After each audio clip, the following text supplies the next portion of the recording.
Guys, it's the kid, man. Guys, this is the Q&A. It's an FA Cup preview, and of course the footballing Q&A, but the focus right now will mainly be on the football preview. So I thought I could bring out the meal because this is desperate now. We have now entered into desperate hours. So I'm having free range wholesome chicken with Nando's hot peri peri sauce, and I have my multi Guinness. So guys, we're going to talk about Real Madrid. Maybe talk about a bit about Real Madrid, but that's for the Saturday hangout.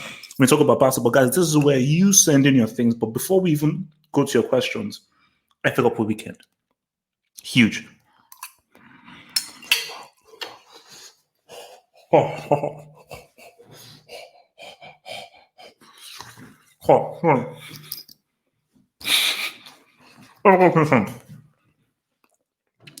Huge. A trophy's at stake. A trophy's at stake now. The FA Cup might not be a priority, but Chelsea are winners. So, and Lampard cannot lose to Goalkeeper 4 times.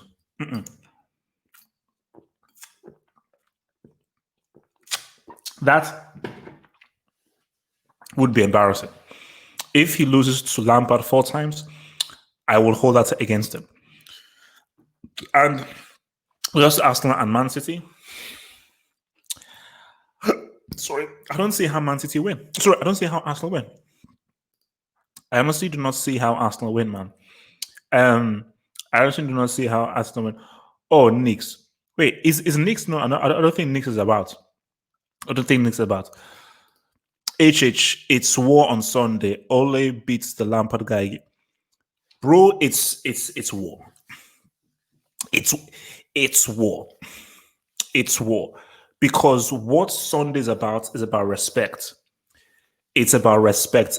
I think it is time that Ole United fans respect what this guy's about. Because we're going to bring in Red Devil in here.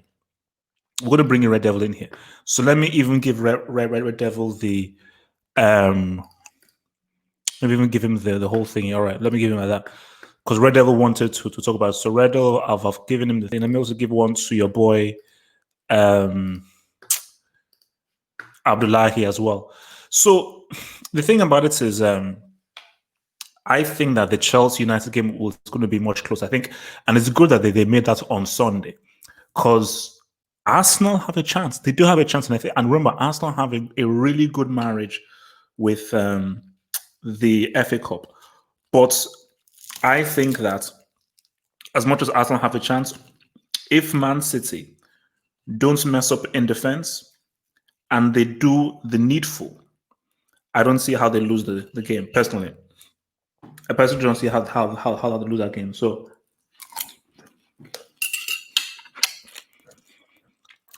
it's going to be much harder for Arsenal to beat Man City.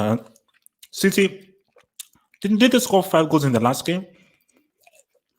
Mad. Pretty mad. I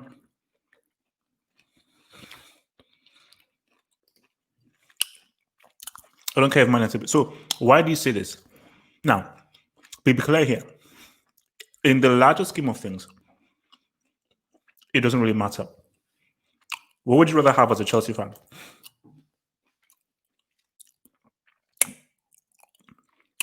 Win the FA Cup and not get Champions League football?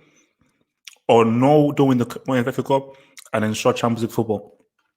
All that matters and all that will ever matter is Champions League football. Champions League football is the main priority. It is the main priority. Red Devil, are you in there, bro? I'm here, bro. I'm here. I am here. Mr. Red Devil, who was eager. So look, before, because obviously this is definitely going to be a Q&A, so we're definitely going to be taking questions. So guys, send in your questions and we will be funneling in the questions too. So while I have my dinner and so forth, let's first go to Arsenal Man City before we dissect the United Chelsea game. So I think it is clear here that City are the favourites. City will be expected to win. But let me throw this to you before we look at Arsenal. How seriously do you think City are taking this game?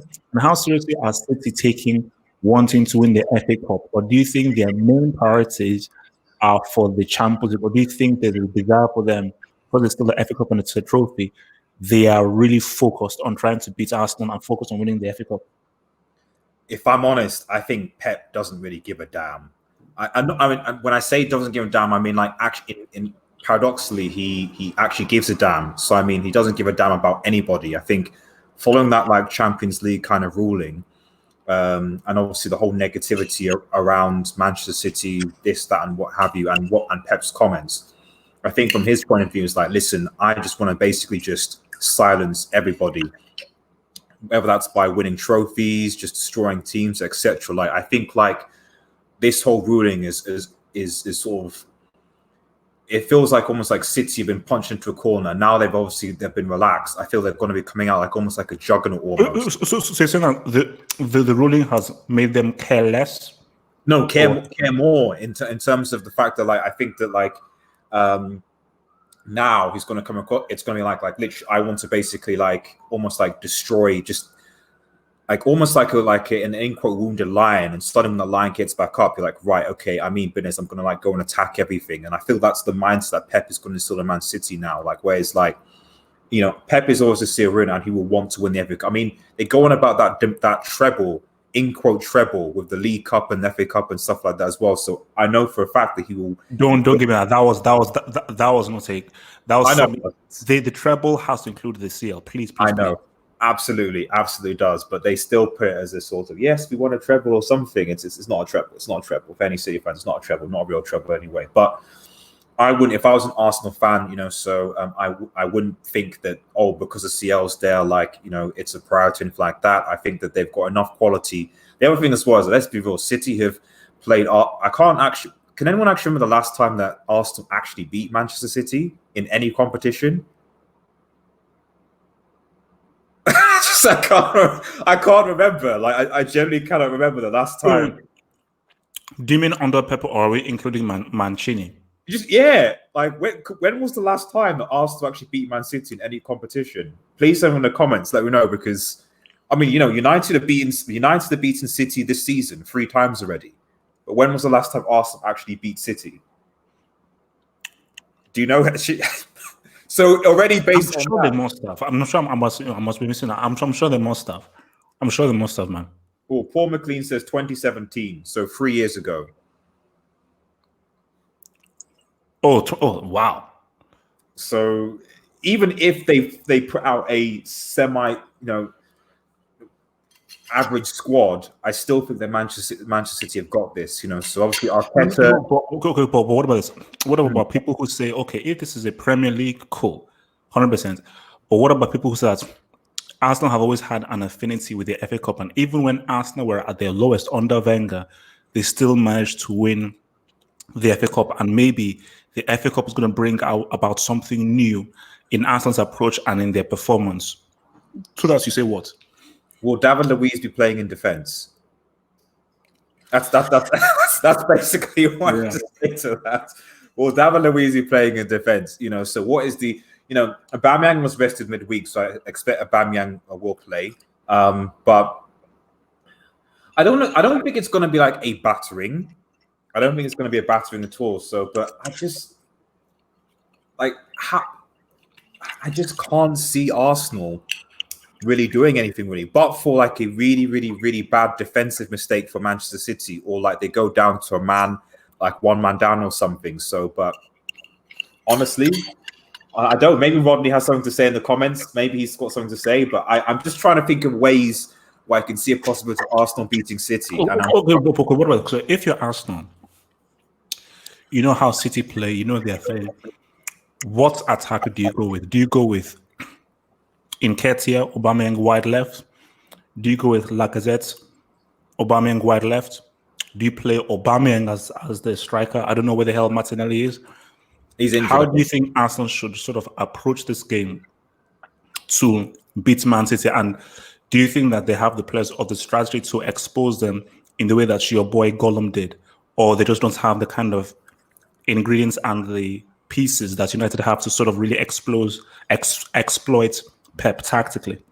Well, I mean, clearly, what Chelsea did and what United have done this season in beating Pep is just simply counter-attacking or pouncing on really, really bad defense errors. That's essentially how Chelsea and United have gotten their wins. I wouldn't say it's because they massively outplayed Manchester City. There was maybe one United game where I think we did just about, but in general, it's been defending well, making City make defense errors, pouncing on them, and counter-attacking. So if Arsenal are going to get anything out of this game, they've got to be defensively solid, and they've got to pounce like they did against Liverpool midweek when Van Dijk and Alisson made those uncharacteristic mistakes. If they can do that, then yeah, by all means, they can do something. I think you probably will start. I mean, front three wise, I'm probably thinking Lacazette, Aubameyang, and Saka. I do think that Saka and Aubameyang really seem to sort of link well together. If there was a way of dropping Lacazette, I would, in my personal opinion. So you're not a fan of Lacazette?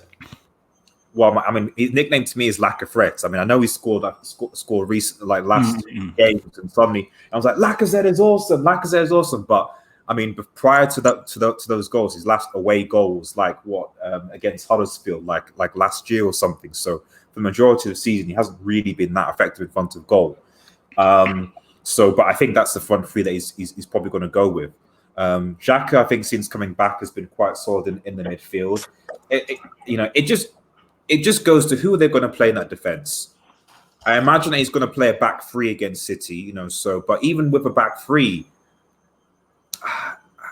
I just don't know. You just don't know. No, I think the issue is David Luiz is the issue. And because you mentioned a back three, David Luiz is a trash defender, always will be a trash defender, and he was one of the culprits because you were wearing the captain's armband during 7-1. So you're one of the main culprits there. So the thing about David Luiz has only looked decent, not good, decent in a back three. When Chelsea played a back three, they looked decent. And the thing about Arsenal is Arsenal literally have the players to exploit Man City. The issue with Arsenal is Chelsea, and even if Chelsea have a leaky defense, Arsenal's defense is horrible. Like Arsenal's defense have consistently messed them up because see, how you play at 0-0 is very different from playing 1-0 down. So the issue is Arsenal may be in the game, but once they're 1-0 down, then you have to change your approach. You have to play with much more urgency, which leaves you with space at the back. So you're already off on a bad setting. And when your defense is making so many mistakes psychologically, mentally, you don't really play as confident. So my thing, because the thing for Arsenal is that, look, as you said, speed. Speed is how United and Chelsea exploited them. Because obviously it's because the key ingredients of the counter-attack is speed and being direct, but also exploiting space and making sure that you identify the vulnerable areas of space that City live and you attack those areas with clear, proper intelligence and making the right decisions in terms of your passing. And I think Arsenal can do that because within an Aubameyang, flipping in Nketiah and so Pepe would be wrong for this game because he isn't a very direct kind of player. But I think especially in Aubameyang, maybe Nelson or so forth, they do have players that can do that. But Aubameyang is going to be key. But as you said again, I can see a defensive mistake from Arsenal. And I can see that defensive mistake leading them into. So actually, let me just quickly hit this and I'll come out. So just says that imagine wasting 2 hours of your life watching City v Arsenal. So Red Devil, so do you think it's going to be a foregone conclusion? Man City will just easily do it. Even if it's 2-1, it will be a one-sided 2-1 from Man City. I don't think it's going to be a foregone conclusion. I think it should be an interesting game because I do think that the only thing possibly that you might say, okay, maybe they're going to really go for it, is I think the two factors that one, this is probably Arsenal's only chance potentially of actually getting into Europe next season. because obviously the winner of the FA Cup gets the Europa. Okay, I forgot about that. Okay. You know, they look like they're I don't think they're going to be reaching anyone in 5th or 6th or 7th anytime soon. So if they win the FA Cup, they'll be getting into the Europa League.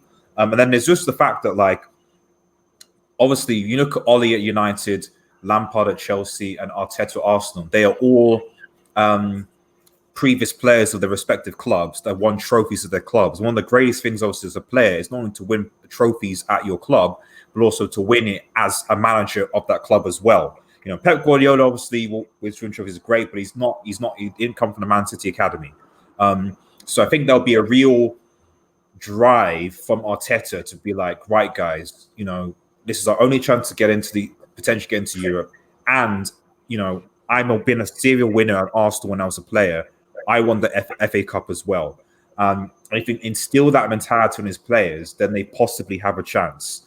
However, Arsenal, unfortunately, are so unpredictable. Like Spurs as well recently. Like, it really just depends on which one turns up. If it's the one that turns up against Liverpool, that at least for 65 minutes were defensively sound when it got 2-1 up, fine. Okay, but just on that, do you think it was a case of them being really good, or Liverpool were just sort of lethargic and were not really as sharp? No, Liverpool. No, well, like, I think it's a bit of both, but I do think that Liverpool had a lot of the same with the Liverpool-Burnley game, and we'll talk about what I think about Chelsea-Liverpool in a second. But they had their chances, and I just think in that game, like Arsenal, like there was a lot of like last-ditch defending. There was a lot of clearances, they clearly weren't going to go all out and try and pepper Liverpool, and Liverpool had a lot of chances, and they weren't able to take their chances. So I guess why I'm making that comparison is that if Arsenal can make City to make mistakes and defend their way against Liverpool in terms of last ditch, get it away, whatever, then they might be okay. But I think they'll just cede possession to City, and I just don't trust Arsenal's defense. I just think it's just going to be City's win. Okay, so again, so also now, before we now go to the big one in it, so just sort of tell, because people know you in these streets, Red Devils, so just tell people about your channel and so forth. Just give yourself a little plug. Oh, fair enough. Oh, thanks, HH. Yeah, so so Red Devils, Old Man G. It's a United fan channel, but I do a couple of shows. I mean, I'm doing an increasing few things now where we talk about just general European football of the most leagues. Red Devil Live podcast we do every Monday, where we talk about different leagues. I also do one-on-one interviews as well with other fan channels from different who support different teams. We do that, but yes, Red Devils is predominantly a Manchester United fan channel, mostly match reactions, previews, and stuff like that. Sometimes fan cams as well. It started about a year ago because I just wanted to just start it before I turned 30. I did. It's got 2K subscribers now. Fair amount of views, fair amount of people getting involved and tuning in. It's me talking about Manchester United amongst other things. So, yeah, feel free to come and subscribe. And even if you're not a United fan, we do a lot of non-United fan stuff as well. And how come I've not been given an invite? It's funny because I wanted after the season, I wanted like a discussion with you, HH, about I'm preparing it for like the future of Chelsea Football Club. Because if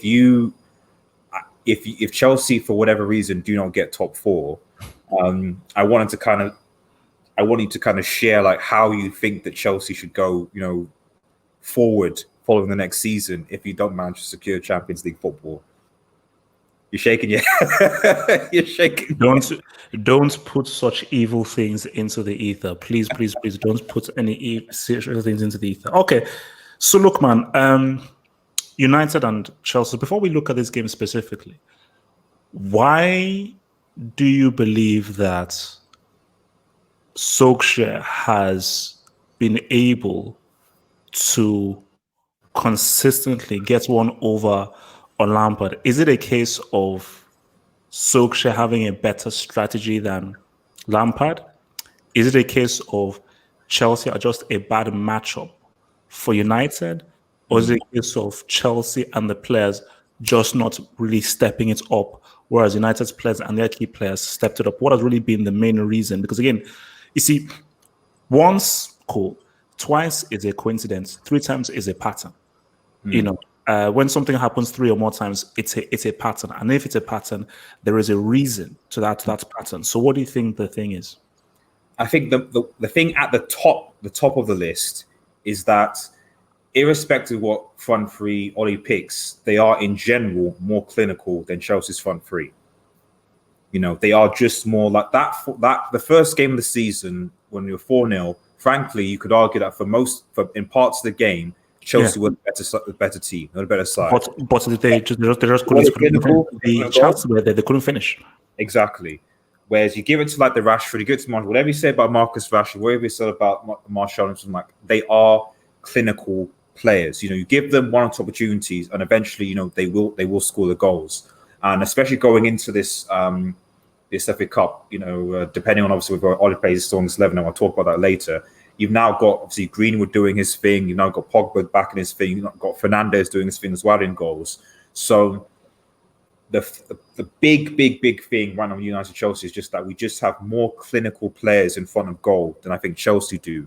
When I'm even looking at Chelsea side, I'm like, where are their goals coming from? I'm like, Tammy, too inconsistent. Giroud, if he gets the service, possibly.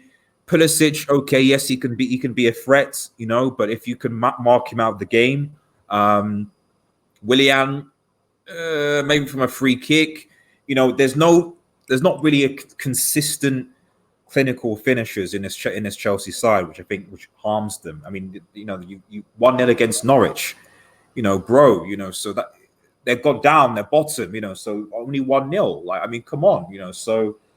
That for me is, I think, the big reason. I also think that this whole season, I'm not entirely sure whether Lampard has really got what his starting 11 is. No. He has no. There's nothing he hasn't. He doesn't know. He doesn't. He has no idea. So I think that is a big problem. That sort of cohesion, especially when it comes to midfield. The balance in midfield, I don't think has been there. Whereas United, you know, so it's not that. I don't think we've had a better midfield, new guys, but everyone at least kind of has their sort of role. And then lastly, from at least like just defensively, whatever you say about Harry Maguire, if you look at the table and look at goals conceded, Manchester United, I think, have the third best defensive record in the league. I think it's Liverpool, Sheffield, and then United. Just thereabout. I think United and Sheffield are level. Chelsea's defensive record is like the 11th worst. Like, you've conceded about 49 goals, I think. So not even in the top 10 defenses, you know. So I know we were talking about Arsenal's defense sort of being bad earlier, but to be fair to Arsenal, like, you guys have conceded more goals than Arsenal this season. I think they're 7th, I think, you know. So yeah, we get it up. Yeah, so you look at the goals against. So goals against Chelsea, 49. You see that? United, 35. And if you scroll down to Arsenal, 45. So you've conceded more goals than Arsenal, you know. And I think you have to even scroll down to probably 11th.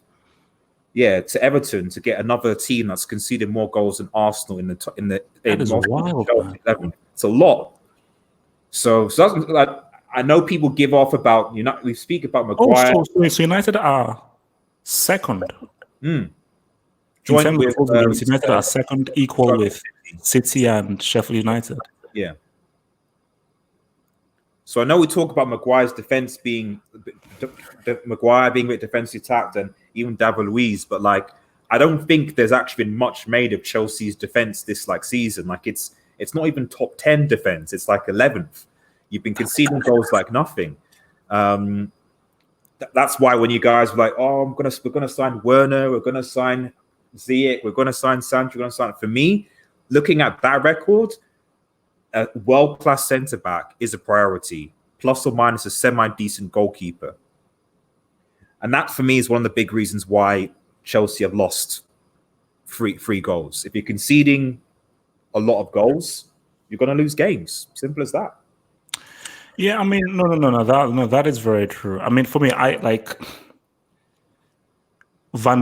basically what Van Dijk did for Liverpool was so key, because I think what Van Dijk showed was, I think before Van Dijk, there had never really been a case of a defender in recent times drastically changing a team. It was always, okay, we need that striker, we need that inside forward, we need that central midfielder, we need that attacker to really drastically change our team. But there was never a case of, we're now going to spend a lot on a defender and it's going to have that much of an effect. But when you just saw what Van Dijk did for Liverpool, that was a massive, massive, massive difference to give Liverpool the foundation to really go ahead and just win games, because the thing about it is that, as I say, attacks may win cups and matches, defenses win leagues, because there are times in which all you can do is just score the one goal. You just need to not concede and just walk away with the win. And that is what a good defense can, because the defense can just hold for 30, 40 minutes to hold. They can hold, shut it out 1-0, leave, move on.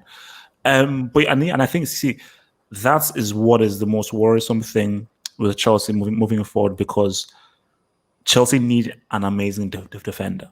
And I think Lampard would be crazy not to already be thinking about what top tier defender can we get to replace either to replace Rudiger and Chris. Because where do you stand on Zuma? Because I still say Zuma is still a very good defender, because people forget that he had a huge, massive knee injury. Before his injury, he was right in the France squad setup and so forth. Mourinho vouched for him, but he had a huge injury. But even despite his injury, he's still easily the best centre-back that Chelsea have. So where do you stand with Zuma? I view Zuma as I do Chris Smalling. And I know people say, but the thing is, and I keep on telling this to people, I'm like, people don't rate Chris Smalling because his defensive partnership was with Phil Jones.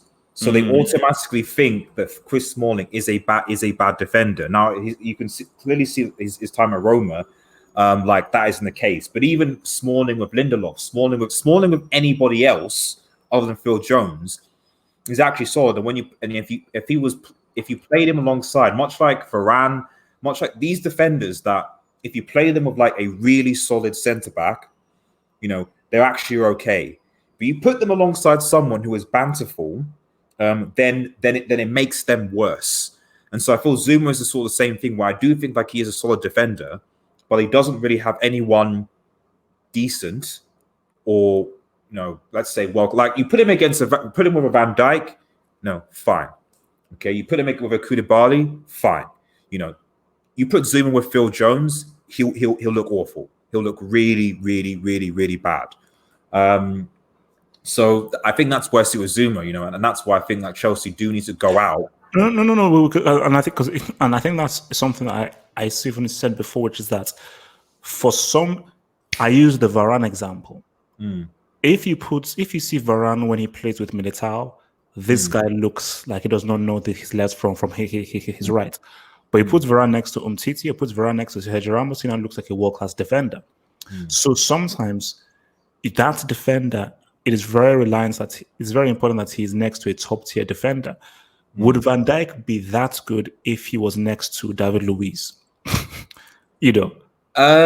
don't know. No. Because people say, no. He would. Maybe what David Luiz needs is a Van Dijk, because David Luiz will then look a lot better next to a much better Van Dijk. My thing is, no. If Van Dijk was next to David Luiz, he would be brought down to David Luiz's level. I'm not sure, because like I saw him at Southampton, and it was and when you look at the centre back pairs, I think he was paired with Lovren. Then he was paired with Yoshida. He was paired with Yoshida's good. Yoshida is a good solid defender. He was, but they put Joseph Font. That was it. Like consistently, I think that was his defensive partnership. And Font left, and obviously Lovren. Both of those players, Font and Lovren, who partnered Van Dijk the most, went obviously to respective clubs. Obviously, Lovren went to Liverpool and Font went to I think West Ham. And literally, both of those players essentially fell apart when they made those moves.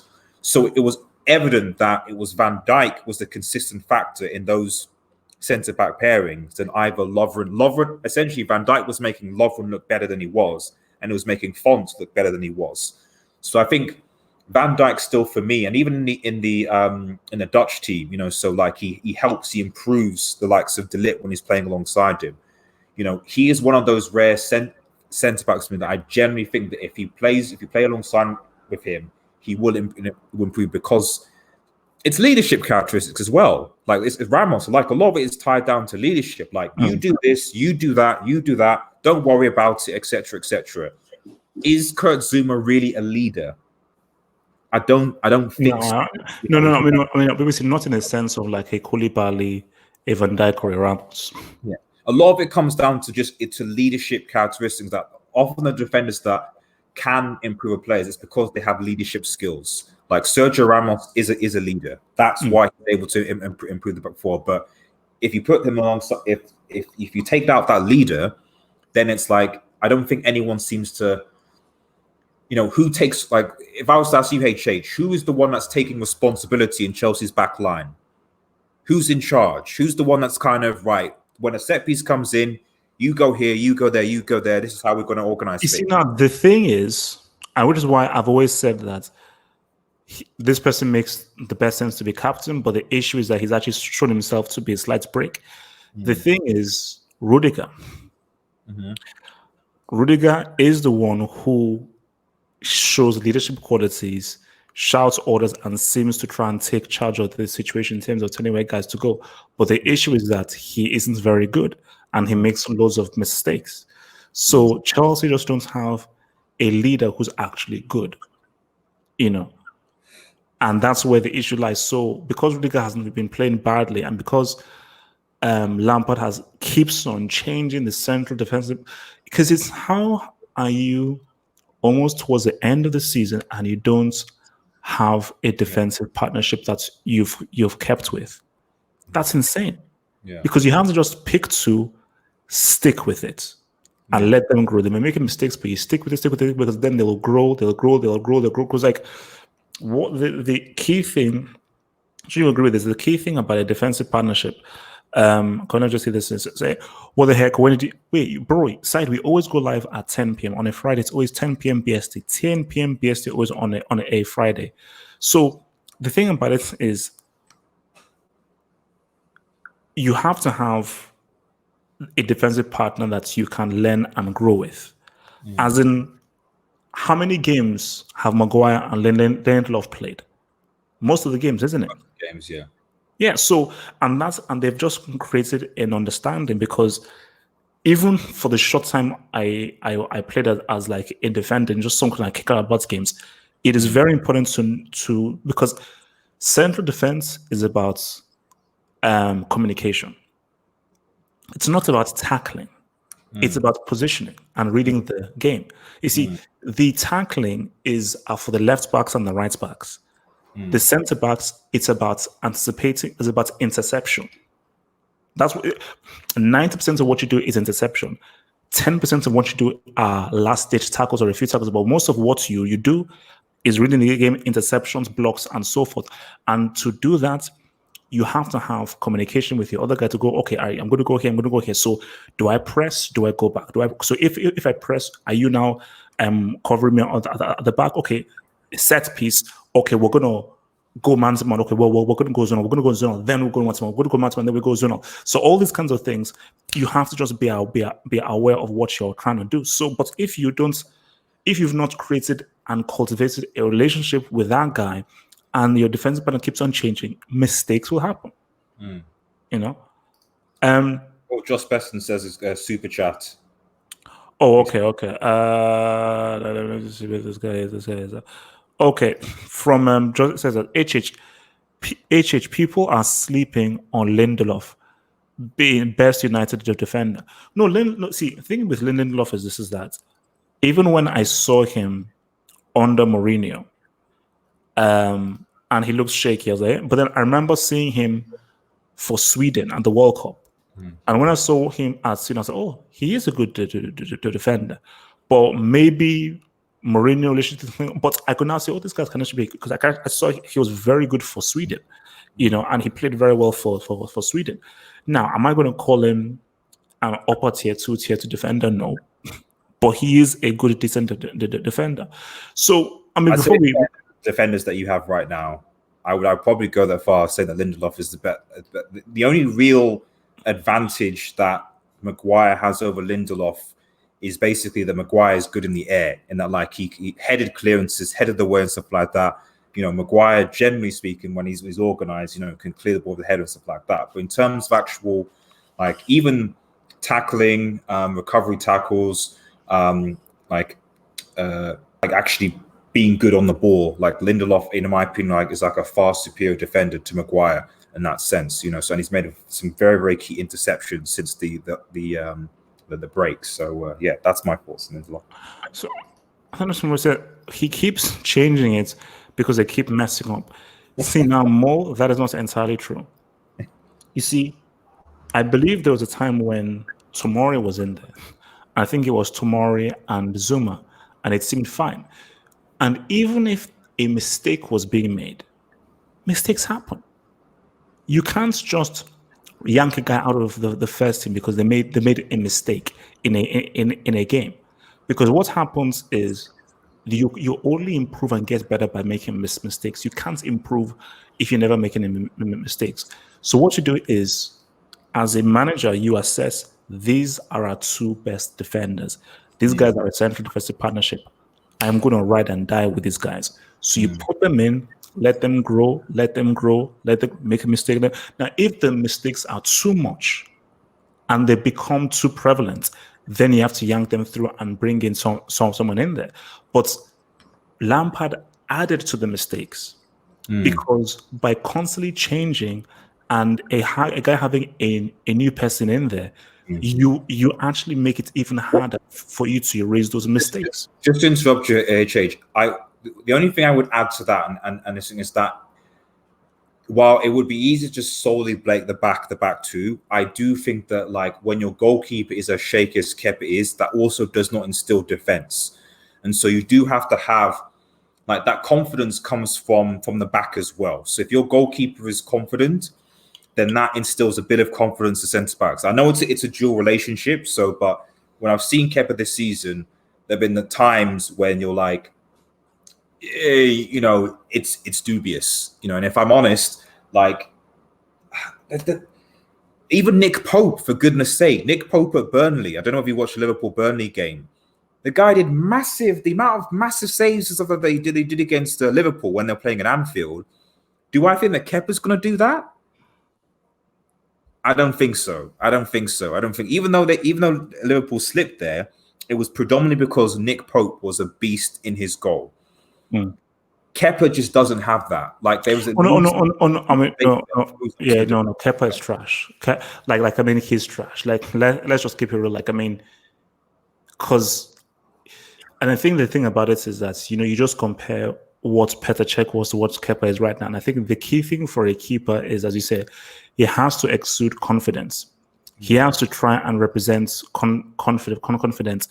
And the thing about Kepa is even the way you just feel unconfident, you just feel shaky, just seeing him every time he takes a goal kick, every time he kicks off the ball, you just feel like, what the hell is this guy doing? But let's just focus on this game right now. Okay. So my thing here is this. So United have beaten Chelsea, what is it, 3 times or twice? 3 times this season. 2 times. So we beat you in the Carabao Cup, and then we beat you twice, obviously home and away. I think the last time you've beaten us was actually in the FA Cup final under Conte. That was the last time Chelsea beaten United in all competitions. I think from your Rodney. Yes. Yeah, of course. Enzo Martinez is better than of course he is. Yeah, like that's standard. Yeah, like I mean, I'll 100% yes. Like I think I remember him making one amazing save. So I think it was last season, 3 seasons ago. No, that's a very good backup keeper. Chelsea just happened to have two bricks in goal. I don't think Caballero is that bad, actually. I think I'd say he's at the very least he's a good penalty stopper.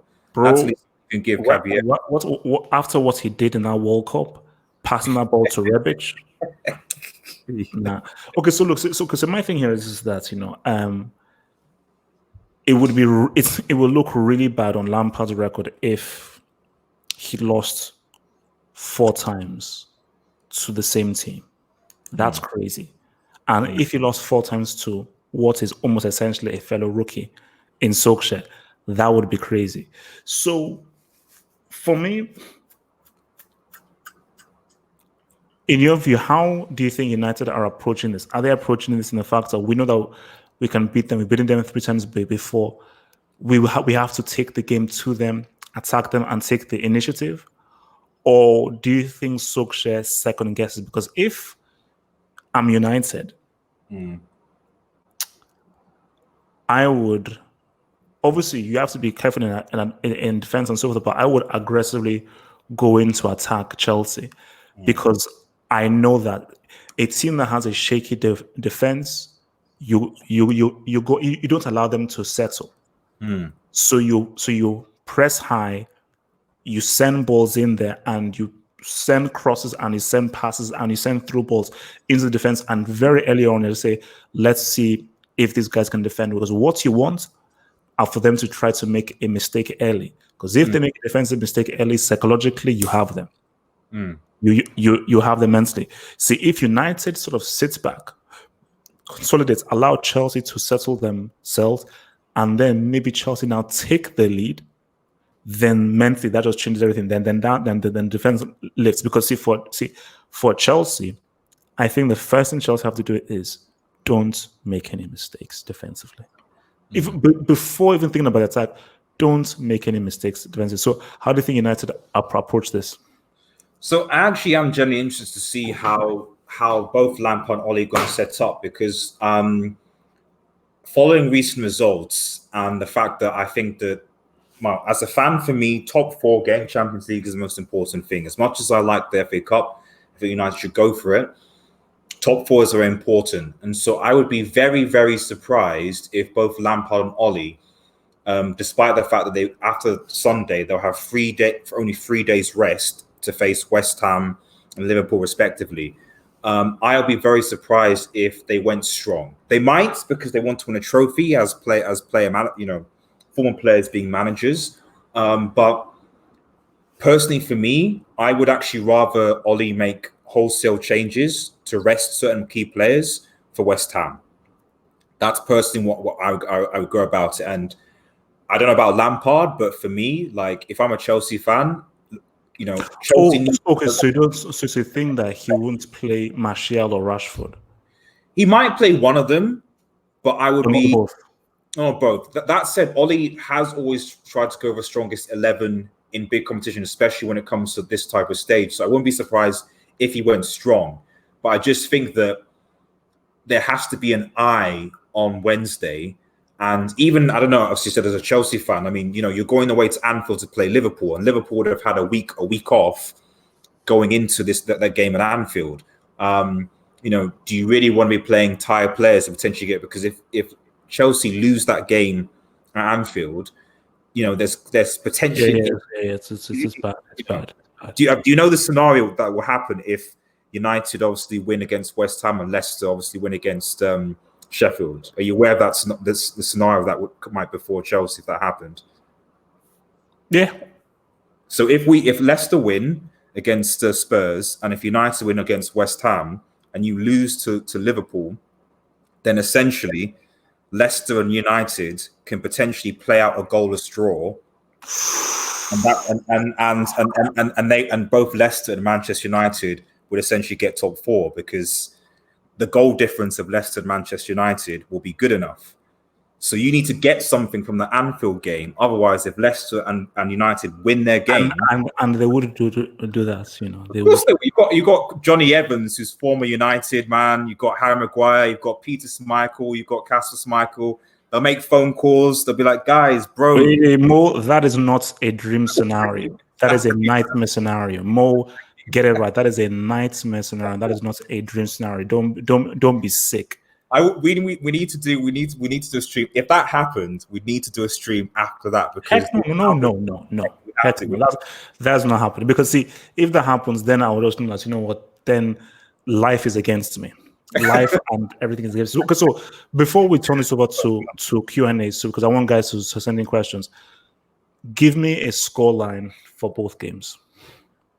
I think City, Arsenal. I think I go 2-1. 2-1. Yeah, I was actually thinking that as well. 2-1 to Man City. And then 2-1 Manchester United, Chelsea. 2-1, 2-1. Yeah, I mean, for me, I see 2-1 to Man City thingy, and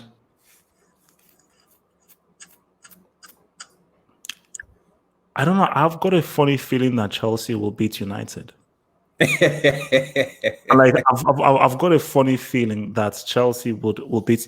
I don't know whether 1-0, but I don't have a funny feeling that Chelsea will beat United. But by me saying that, I don't hope that does not mean that they then screw up for the top four. So guys, send in your questions, guys. Send in your questions. Send in your questions. Send in your questions, and then Here's a start. Whoa, what the heck? Okay, sorry. Yeah, send in your cues. Send in your cues. Send in your cues. Because see, and also, let me say this right now. I love Tammy. I still think Tammy has the chance to be the next Drogba and so forth. I have not given up on him, but I'm just being real. I do feel that Giroud has to start. Giroud must start. So from your boy Just Bezos says that Barkley needs to play number 10. Chelsea's best player by far. Best in your best. Oh, yes, it says that I have a very strange feeling Arsenal beat City. You see that thing. So you know what? I wouldn't be surprised about Arsenal beating Man City because it's the FA Cup. I wouldn't be shocked. But I just think City will win. Again, look, we were also surprised when Arsenal beat Liverpool, but I just think because it's the FA Cup, but I just think City are playing so well at such a high level. I think they see with Liverpool are like, hey, look, we're not playing for anything. City, we are playing for something. This is a game that means something because this is the chance of winning a trophy. So they're playing for something a bit more.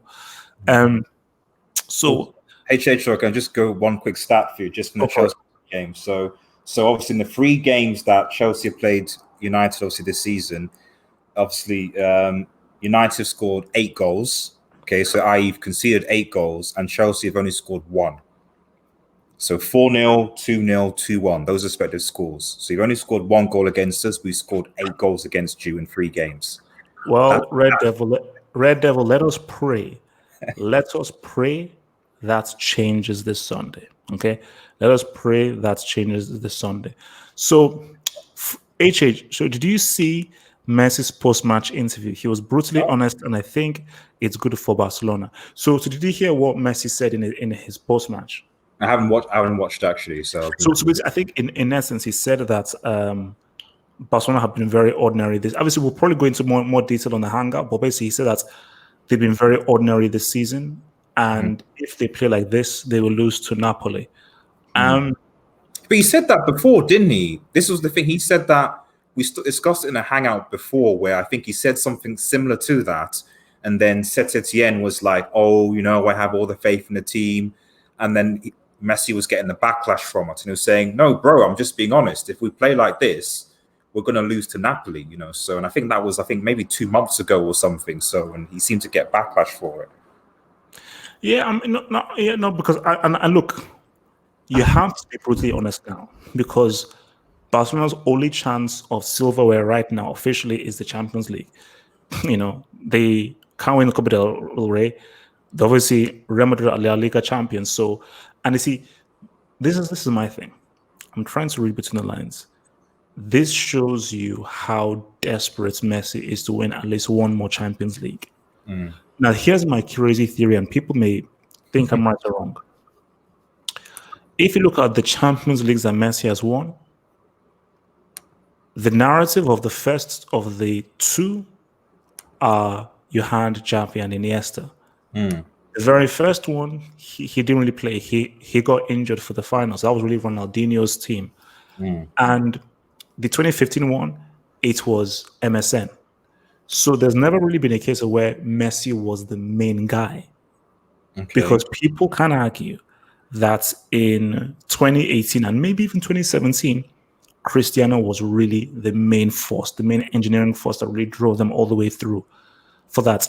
Because again, yes, of course, Messi is superb, one of the best players, but was there ever a Champions League run where Messi was as much the main guy as Cristiano was for Real Madrid?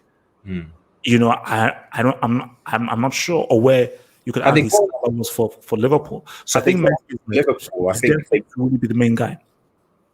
I was just saying, if had they beaten Liverpool, I think that season when they lost against Liverpool, then had they won the CL then you probably could have said that, because I think that season Messi literally carried Barcelona But until yeah, the league no, final. but we know that I even said then that if Messi had led Barcelona to the Champions League that season, for me it would have been one of the greatest Mm, individual seasons by a mm, player ever in history.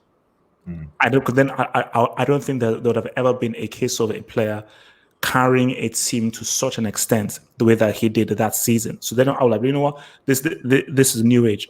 So, but I do feel like there is a desperation for Messi to win it, and I mm. think he wants to win it because he wants to say, no, I want to really be the sole reason and the main reason why we won. Was Messi the main reason for 09 and 2011? Was Messi one of the main reasons for 2015?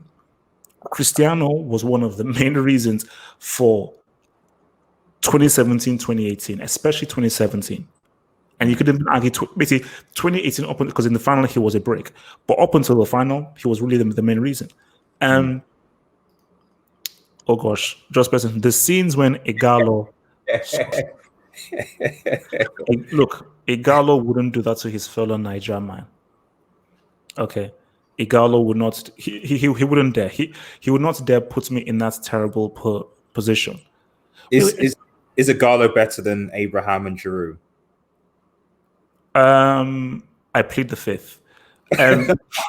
Also, sorry, machine. How do you always turn up when I'm talking about Cristiano? I swear, you're like, I think. Wait, do you have like a Cristiano app on your phone where whenever his name is mentioned, you just pop up out of nowhere? It's crazy. And machine, we need to do some movie stuff. From your boy JJ Samuel, thank you for the super chat. It says, "Bro, without Messi, Barca don't win any of those Champions Leagues, dog." You didn't listen to what I said. 100% without Messi, they don't. Because Messi was definitely a huge contributing part. But he wasn't a main critical reason. He was a huge part and so on, but he wasn't a main critical reason. And I would argue, see, people can argue and say 2015, maybe they do win without Messi. People could argue and say 2011 or thinking maybe Pedro and Villa are enough. Maybe it's maybe Etso and thinking enough. Cristiano was consistently scoring in key games. Not all, but in especially the 17-18 season before the final, he was consistently scoring in key games. So, see, whenever people think about Barcelona winning those CLs, it's Barcelona, with the focus being on the system and the focus really being on Pep. When they think of 2015, they think of MSN. 2015 is the MSN trophy. When people think of Real Madrid, they think of, yes, Real Madrid, but they think of Cristiano and his goals. Not just his performances. The guy can't dribble to save his life. Just think of his goals and his clutch goals and the key goals that he scored. That's the key thing, is the key goals that he scored. I mean, do you agree, disagree, Mr. Red, with that? Or Sorry, 2 seconds, buddy. 2 seconds. oh no, go for it. I'm going to look for another cue. All right, let's see what else I say.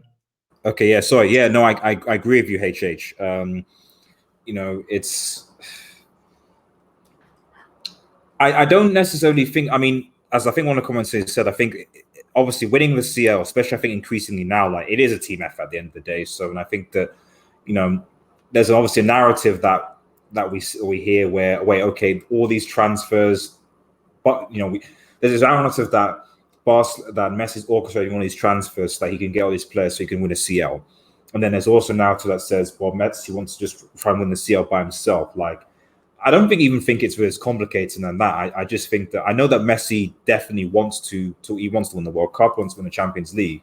I just think the narrative is just simply it's just as simple as like he's just maybe a bit tired of having to sort of pull his weight around trying to carry this team, So I generally think that if there were more talented players, around him, or I won't even say more talented, just players around him that like were consistently good, that I don't think that would be a problem.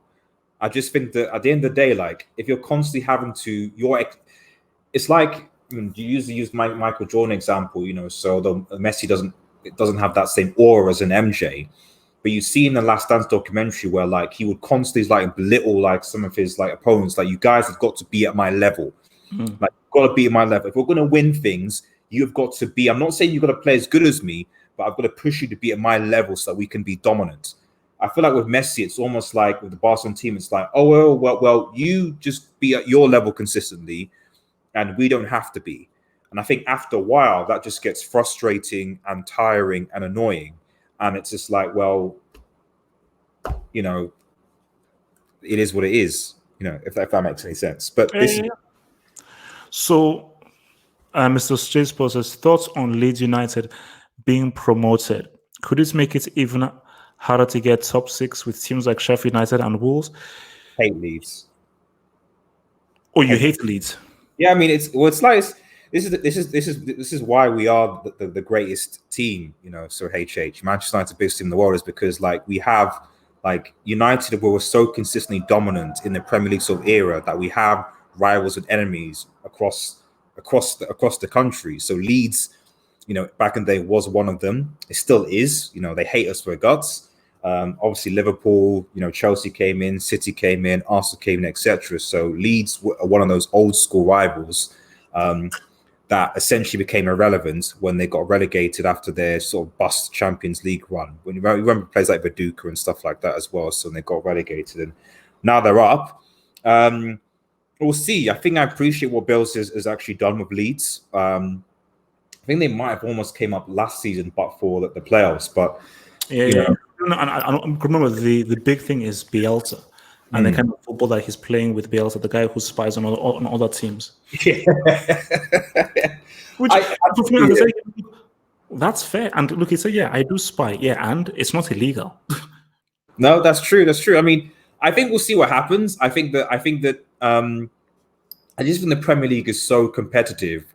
And we've already seen with, I'm not saying that they're going to be like Fulham, but I think people remember like Fulham spent like, I think they were the third or fourth highest. So I think I spent at least £100+ million to try and stay in the Premier League on goodness knows how many players, I think Schürrle and Sossin, so many different players, and they still end up getting relegated and finishing, second to bottom or bottom. It's just that competitive right now, and anything that can happen. So I wish them all the best, even though I have no qualms with them being relegated again. But I would think it a stretch that they suddenly, now that they're promoted, they'll start to compete in the top 4, top 6. But I'm happy to be proven wrong. Yeah, no. I mean, for me, it's hard to say. It's dependent on who they buy, because you cannot underestimate Bielsa as a manager and a coach. And I think what is always very important, because Sheffield United are just an anomaly. It does not make sense what they've done this season. But for many teams, it is very important that you buy, and you buy well and you buy smart. Because if you don't, look at what has happened to Villa and Norwich. Sheffield United has just obviously been shocking, but look at what has happened to those dudes. But obviously, the big problem with that now is obviously the COVID situation. So obviously, maybe it's even harder to even start purchasing guys. Do those people have money? I think there was a stat saying that like some of these small clubs are losing like 10 million like a week. Oh, lack of match day revenue. I don't even know how they even, especially with this COVID thing, I don't even know how small clubs can even survive. From a boy, yes, it says that Messi needs a player manager such as Zizou. Now, let's play a what if. What if Zidane was the manager of Barcelona now? Do they do better? Because see, my thing is, Setien is the wrong manager. Again, I think they found him I think they found him lying on the road. Personally, I just think they just found a dude lying on the road. So do you want to manage? Come here, take. You see, my thing with Zidane is I think has just found the perfect team.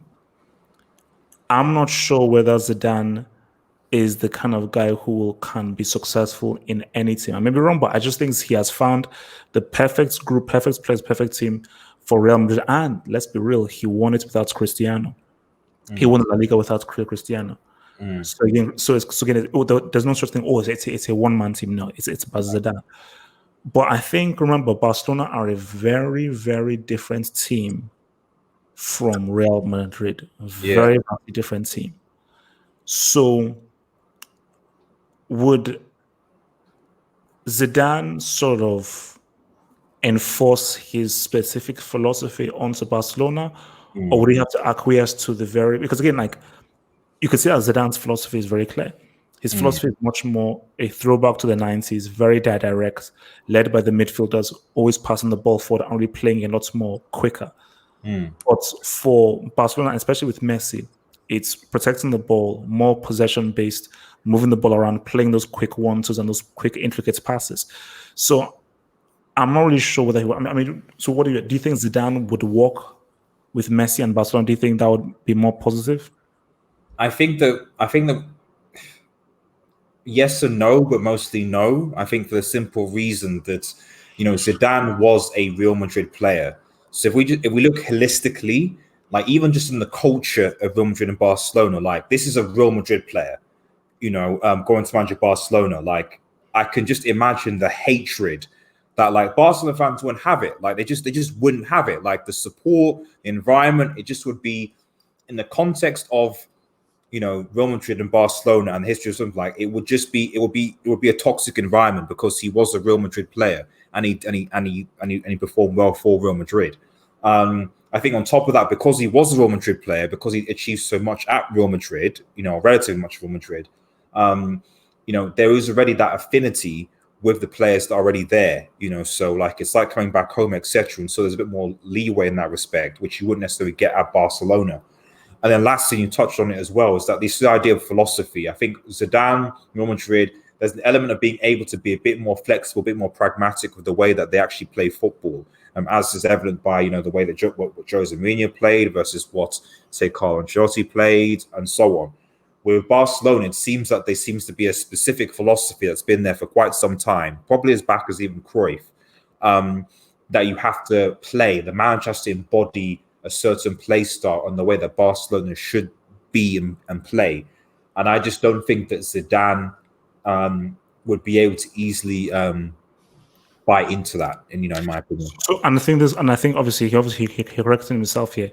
He said, "How about Xabi instead of Zizou?" Because I did hear that Xabi was thinking about the job, but then it moved to. But this is what we need to understand. That system is predicated on specific players with specific sets of skills, like taken. You have to have specific sets of skills to employ that because it is a very, very difficult system to execute. To do that, you have to have guys who are excellent passers. It's like Spain Euro 2012. I don't think any team in history could have done what that Spain did in Euro 2012 because Spain had some of the best passers we've ever seen in terms of passing quality in one team. So to now sort of take that and now enforce it into new players who have new characteristics. And remember, Xavi, Iniesta, these are generational talents. Very specific, special generational talents. So, and the mistake that Barca make is they feel that this tiki-taka thing is timeless.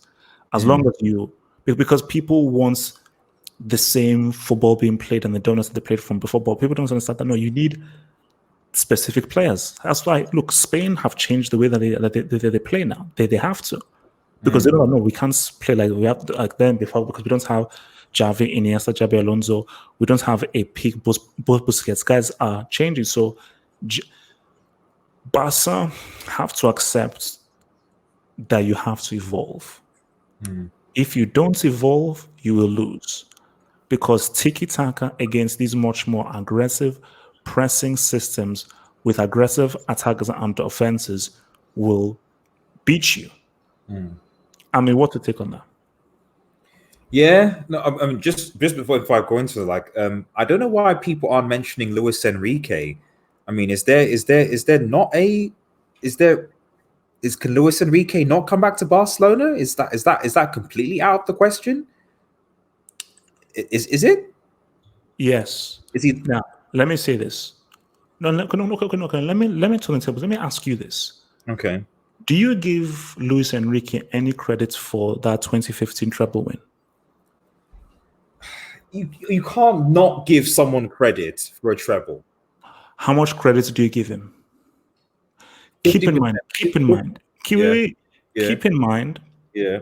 Barca's dominance in La Liga under Valverde. How many times they've already won La Liga, even if they've been trash. Copa del Rey as well. And keep in mind that he had probably the most deadly front three in club football history. Mm-hmm. But he was responsible for signing Suarez, correct? As far as I'm aware, it was Luis Enrique. I think so. Yeah. So you can't 50-50. You got to say, because I just whatever 50-50. Yeah, you can't. Whoever wins a treble, okay, a treble is something that is unique. It's something that hasn't been done, even in across European continent, hasn't been done a lot of times. And you can't not give a manager credit. Obviously, 50% for the players. Obviously, that the peak players with Suarez coming in, but you cannot not give a manager credit for winning a treble just because of how rare it is to achieve. All it takes is one-off. If it was so easy to achieve it, it would happen all the time. It's only happened in England once. I think it's only happened in Spain, I think twice. I think the Netherlands, I think twice, and I think Italy once, Portugal once, and then Germany once. That's it. It's not a common occurrence. So you can't not give partial credit to Luis Enrique for doing it. And I actually think that no. As I said again, of course I give him credit. 50%, that's a lot.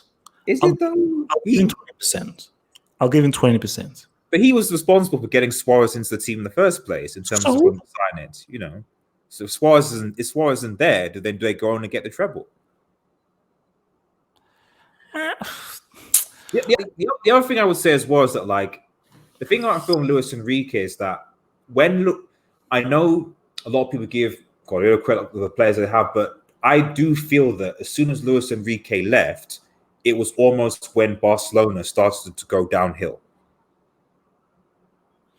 So is it, or was it a case of where he? But remember, two things. Mm-hmm. Neymar got sold.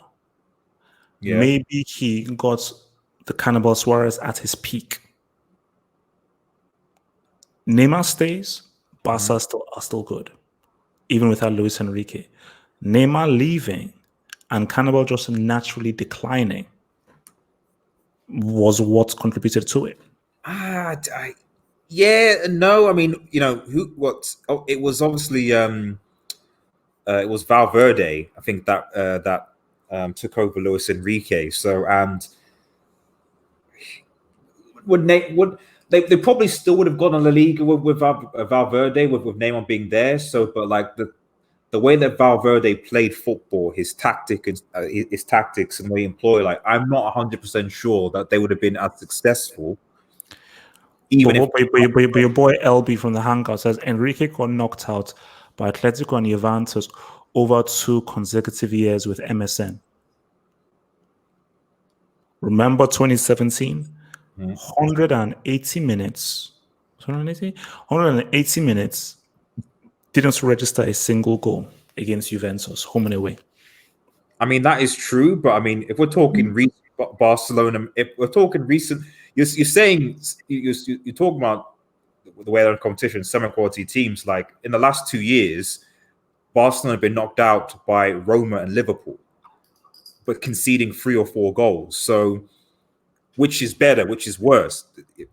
You see what I mean? I'm not saying that was good, but what I am saying is that to be knocked out by Roma, to be not even score a single goal at Anfield, come on, that's where Barcelona are in the CL right now, Okay. Let me ask you this. Let me turn things around. Okay.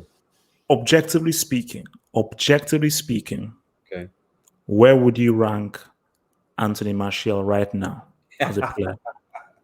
What's in? Objectively speaking, take your United hat away. Let's say you're not Red Devil Studio. Let's say your Purple Level Studio. Your Purple Level Studio right now. Where would you rank Anthony Martial right now Upper as a tier two. player, form Upper, wise? upper tier two on form. Upper tier two on form. Because the thing that I think a lot of people don't, I will say this right now, even though I don't like Liverpool, I appreciate what Firmino does, for example. Yes, Firmino doesn't score a lot of goals, but I appreciate I mean, you see, Firmino is. It's weird. yeah. Yes, it says the striker. He's actually really the number 10. Yeah. So Yeah. He's integral to that system. And the thing is that Martial, for me, there is a lot of stuff that he does off the ball that doesn't get a lot of attention because the emphasis has always been on, okay, he's going to be number 9. He should be scoring tons of goals. On top of that, with the replacement of different mans, when he was bought by Van Gaal, had a really good season. Van Gaal then obviously gets sacked, and the tenure of Mourinho, with him sort of thinking that Lukaku was better, is big man, took the number 9 shirt off him, put him out on the left, in and out of the squad, alternating with Rashford, not really knowing where he was. So I don't think that Mourinho helped Martial. But since Solskjaer is now coming to the side and saying, like, right, you are my number 9 now. I'm going to teach you a few things. This is how he scores. Like, the way that Martial has now been, not only his ability off the ball to draw defenders from him and actually dribble through players, but also the quality of his finishing, has been superb. And I've got to give Ollie credit for that. Like, you have to, no matter what you say about Ollie, like, he is clearly a much better player, having worked under Ole Gunnar Solskjaer than in 3 years under Jose Mourinho. I'd even argue even better than he was under Van Gaal. If he wasn't injured for about 2 to 3 months, like, I think he would have potentially been for golden boot contention. And you have to understand that, like, because of Bruno Fernandes, we now have a proper number 10 / creative, attacking midfield player who can actually help to create chances. Martial was having to do a lot of the stuff himself, having to rely on the likes of Andreas Pereira, Jesse Lingard, and an out of form Juan Mata to try and create things for him while he was there. So a lot of the stuff that he was actually trying to create was from his own, ability, if that makes any sense. It's not from the fullbacks, it's not from the midfield. It's just, I need to just get an opportunity, just get into some space and try and do something.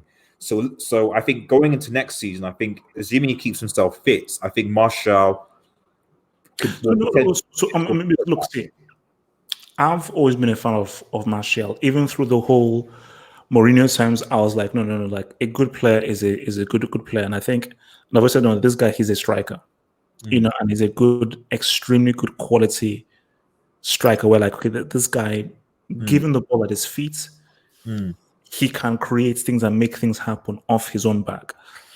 So, but do you think, again, being objective, like, under so how old is Martial now? He's 24. God, wow, damn, that's lady. So, do you think under Solskjaer at United, 5, 6, so 4, because again, 4 years time, those international bombs will be out of here. Messi and Cristiano, those flops will be out of here. Do you see a Ballon d'Or for Martial? Because 4 years time, he'll be competing with Mbappe, the Us, maybe Hazard, who knows if it. So do you see a Ballon d'Or? Easy, relax, chill, easy. So do you see a Ballon d'Or win for your boy Martial on the horizon at United? That will very much depend, I think, on what he does for. I think he's already played himself. If the Euros were happening this year, I think Martial would have been picked for the European Championships. I think he's already played himself into the France squad. So I think if he was to be considered, I think he'd have to have a very good World Cup, and I think he'd have to obviously win the CL with Manchester United. Can Manchester United win a CL in the next 4 or 5 years? Possibly, if they recruit well, and there's clear progress and development. So, go on. All right, let's switch things even more. Again, be objective here. Let's say you are Pogba's agent. Okay. You are a person that Pogba trusts. Not meaning right. You are like let's say you're Pogba's mom. Yeah. The person that Pogba trusts the most. So you care about his best interests. This is a guy that many people say is one of the most talented midfielders. Just besting things that he's Jesus returned back. Why do you think Pogba should see out the best years of his career? Would you say keep with it at United? Solskjaer, it will come good. You will be able to win a Champions League, win the league, and do great things if you remain United, that this project is worth it. Or if Zidane calls, go out to Real Madrid. Real Madrid is a once-in-a-lifetime opportunity. All great players have to prove themselves at Real Madrid. Or do you say, go back to where people really knew you as a top-class talent? Go to Juventus and help them win a CL. What do you do? Well, I think the first thing first, it was actually Pogba's mum that actually convinced Pogba to come back to Manchester United in the first place. Okay, not Pogba's mum. Okay.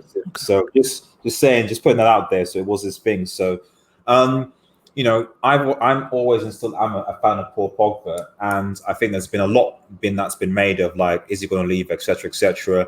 Yes, there was the comments that was said about I might looking for a new challenge, but to be honest, I don't see that as being. I think even Harry Kane probably said much worse regarding his thing about Spurs and not getting trophies. But since then, he hasn't really said anything, and he's not acted in a way like, I say, a Van Dijk trying to force move from Southampton to Liverpool, where he's protested, he's not playing games, he's not performing, etc.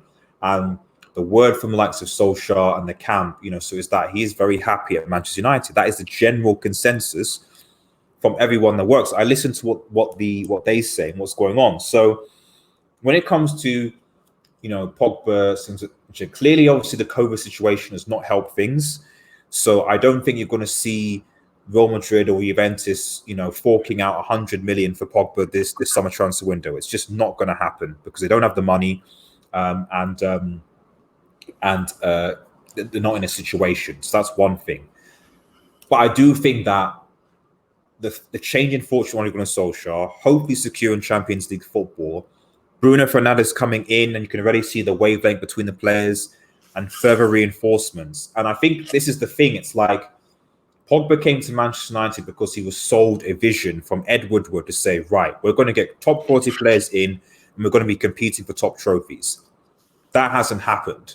But now that Ollie is obviously here, if you're seeing the progress, if you're seeing the start of football, if he's being allowed to express himself, and you're getting these players in, and suddenly you're in the CL, you're actually competing for league titles in the next year or two, then I think for all counts and purposes, Pogba's, I think, happy to stay. I think the big thing for him, Pogba leaving, is that he just didn't potentially anywhere leaving. It's just that he didn't potentially see Manchester United challenging for much of anything.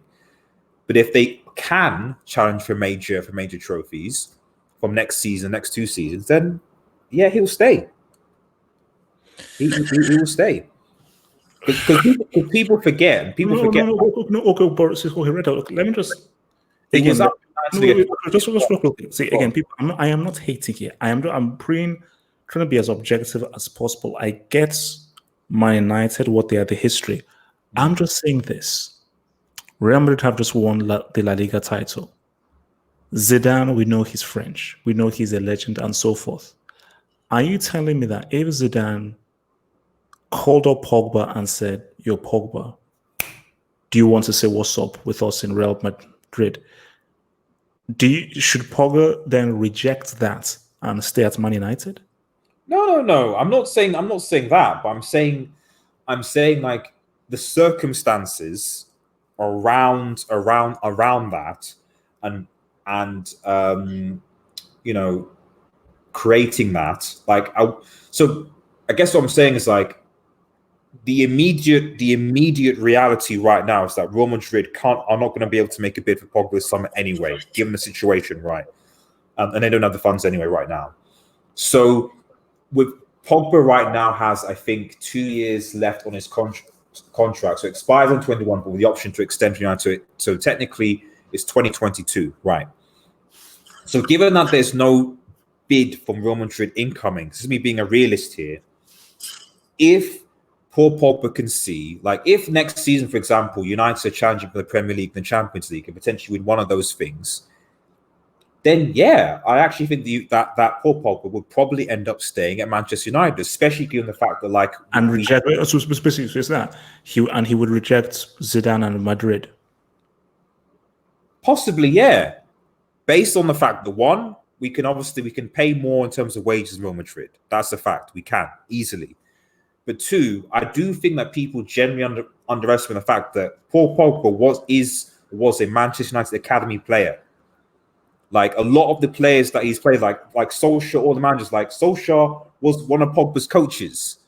You know, so he's made friendships with a lot of the players in the Manchester United youth system, and they're playing one now with Rashford and so on and so forth. So those friendships, those ties, are real.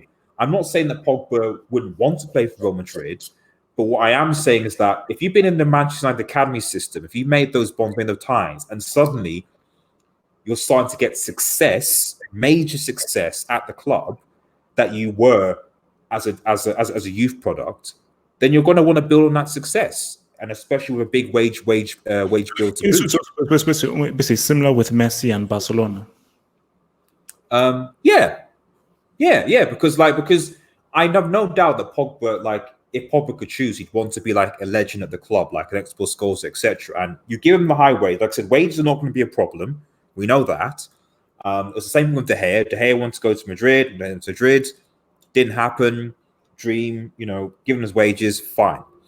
I think that's probably would be a similar situation to Paul Pogba if we can show him that United are going to be competing for major adjustment. If we can't, we're just going to wander in the Europa League and just do nothing. Then he'll probably see out his contract and then goes a free agent to whoever picks him up. Okay. So Berser says that Pogba said he would like to retire at United. Do you see him retiring at United? Based on the stuff that I said, yeah. I think for me the big thing that's changed and you have to give Ollie credit because now I've been talking about because what's happening now is that we're now it's from tier one sources, Simon Stone, etc. Like United are in active talks to negotiate a contract with Paul Pogba. That is happening. Okay. So if there was no interest at all from Paul Pogba's point of view, why are Manchester United and Paul Pogba now engaging in contract talks? Okay. Look, we'll see. But I say, guys, I tell you, I am not hating. People say, "Oh no, you want Pogba to leave? You hate United." I am just saying that if Real Madrid came calling and Zidane, because guys, people don't know, it's Zinedine Zidane. It's Zinedine Zidane, and there is no bigger club in football than Real Madrid. There is no more revered figure in football right now than Zinedine Zidane. And I'm just saying that if you are anybody and Zidane and Madrid call, I don't know how you reject that. From yesterday, who says that Perez said no big signings this summer. All right. No, but look, remember, I think a Chelsea question is that related to HH because you obviously asked the Marshall. So, given this is a Chelsea United Cup review, can I ask a question regarding your squad? My gosh, Red Devil, feel free, ask away. Okay. I am a half-open book. Okay. So, if you sign, given obviously what because I remember I told you about that defensive issue and stuff like that. So, I guess these are two questions. I think the first one should be fairly quick in that. If Chelsea do not get top four or should Lampard be sacked? That's question number one.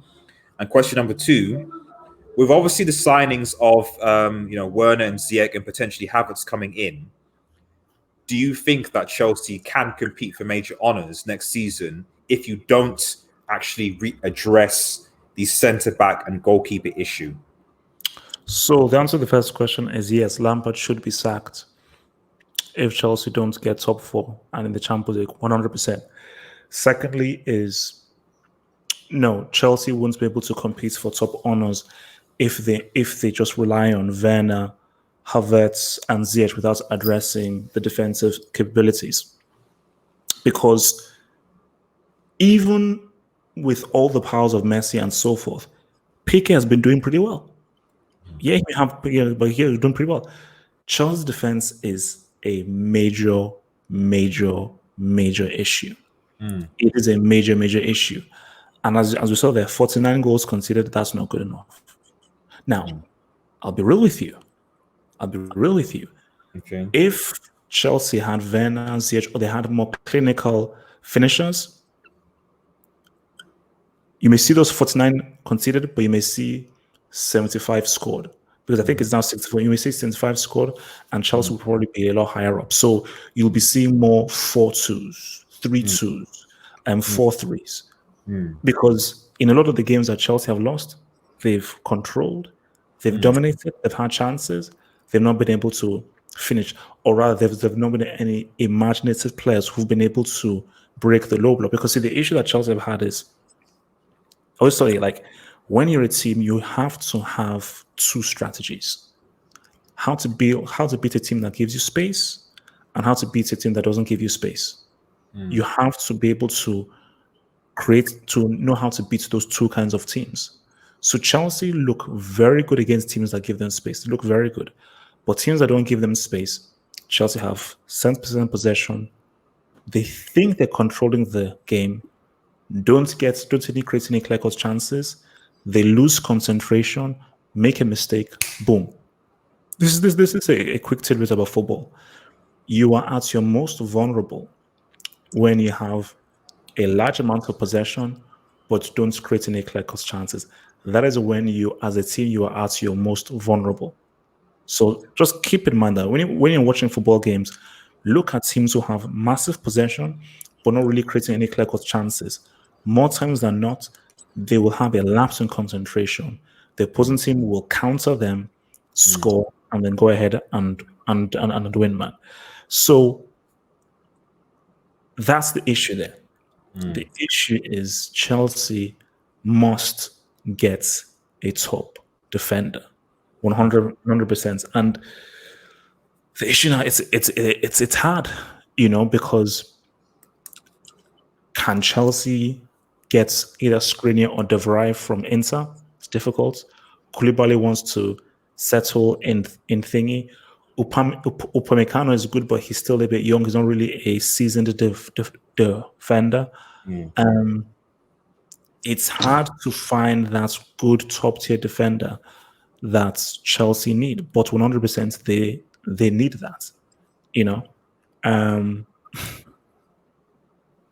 And so I don't know whether you said, do you think that Chelsea are going to beat Manchester? Do you say, I don't know whether you think Chelsea are going to beat Manchester United in this FA Cup thing? I don't know if you said it.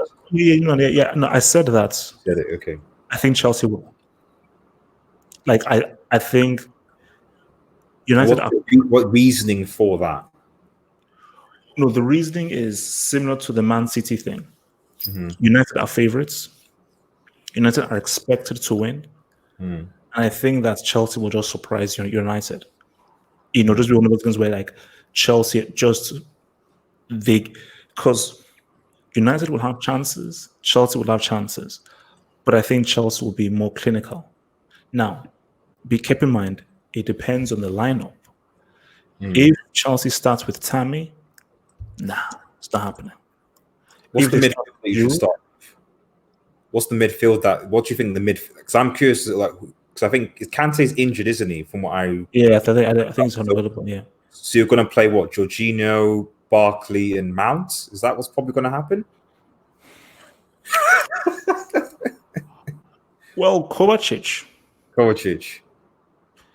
It could be Jorginho, Kovacic, Cheek. Okay. Yeah, it could be Jorginho, Kovacic, Loftus-Cheek. Okay. You see, and again, this is another key. This is very key.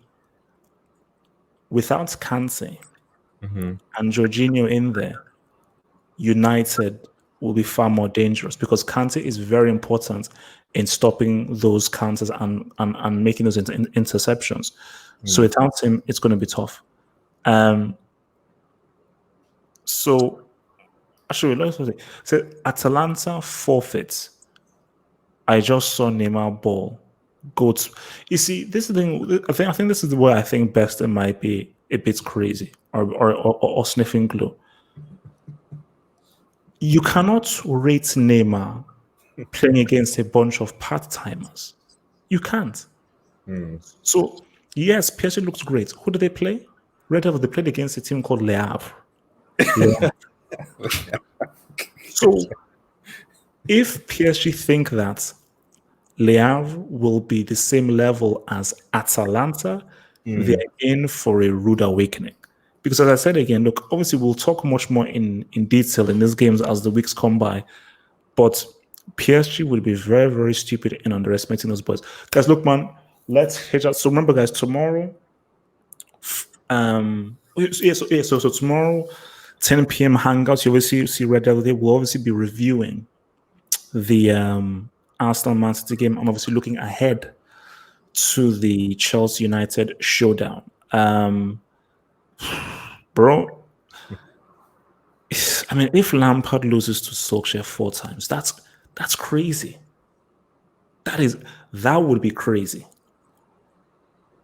And just imagine if Solskjaer, if we beat Pep in the final and we beat Pep in the final, so we would have beaten Lampard 4 times in one season and Pep Guardiola 4 times in one season. You got to put respect on Ole if he does that. If he does that, wait. Actually, has there ever been a United City Cup final? Ooh. In recent times? Not in recent. I don't think in recent times. So they never played each other in the FA Cup final? No, we played each other like it's usually been semi-finals. Like we played each other in Carabao Cup finals, FA Cup semi-finals. Like even this year was, I think, the semi-final in the Carabao Cup.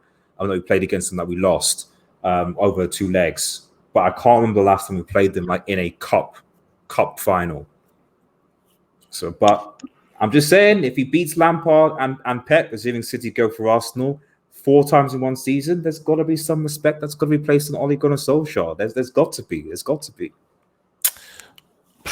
Look, man, I just if that happens, this is the nightmare scenario. If Chelsea lose to United, they lose to Liverpool, and they lose to Wolves, then get the meal no out. more streams until August 7th, man. Get the meal out, HH, man. You have to get the meal. No. There'll be no more streams until August 7th, man. Okay, guys, peace out. Stay true, stay real, and we'll see you guys tomorrow night, guys, man. Peace out. Take care, guys. Thanks, HH. See you. Peace. Become a Football Hut member and gain access to cool emojis on the live streams and get access to new YouTube content by clicking the join button here. And to view that new content, head over to the YouTube channel homepage and click on the community